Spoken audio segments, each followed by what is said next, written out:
The big issue here is not the Chinese stealing your information or spying on us. They've been doing that for years, okay?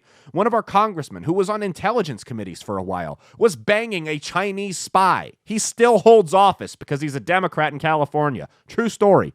Sleeping with a Chinese spy. It's not the issue. It's not the issue of the Chinese getting our information. I mean, for God's sakes, Bill Clinton gave a tour of one of our battleships to the Chinese government. I mean, it's ridiculous, okay?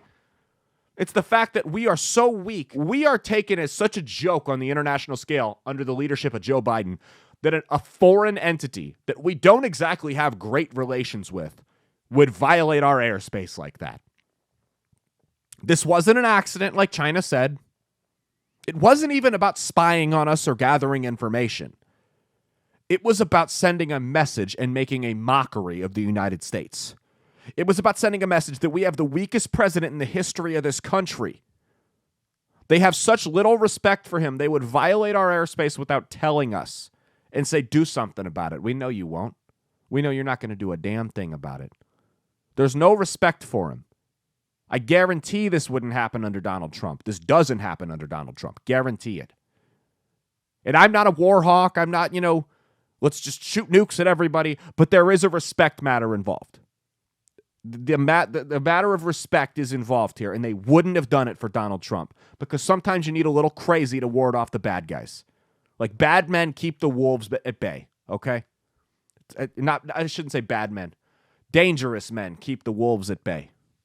It's just a fact. Everyone was worried about being a joke on the international level under Donald Trump.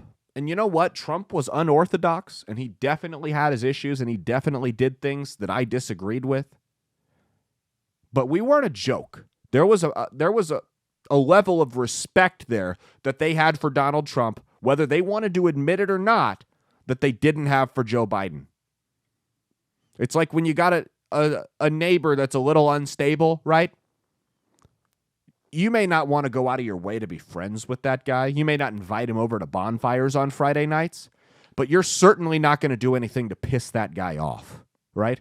That was the relationship the rest of the world had with Donald Trump, right? You're not going to screw with him, okay? You may not like him, maybe a little uneasy around him, but you're not going to mess with him.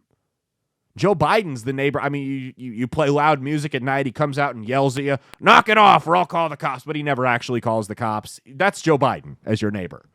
No respect. You park in his yard and stuff like that. 4th of July comes, you blow fireworks and you shoot him toward his driveway. Don't clean him up. That kind of thing. Weeds will grow across his side of the fence. I mean, that's the neighbor that Joe Biden would be. You don't care. You have no respect for him. He's not going to do anything. The worst thing he's going to do is tell on you to the cops. They'll come down and say, hey, can you guys keep it down? Sure thing. Sorry, officer. And then the cops are mad at him for calling them out there when they could be out solving actual crimes. That's Joe Biden.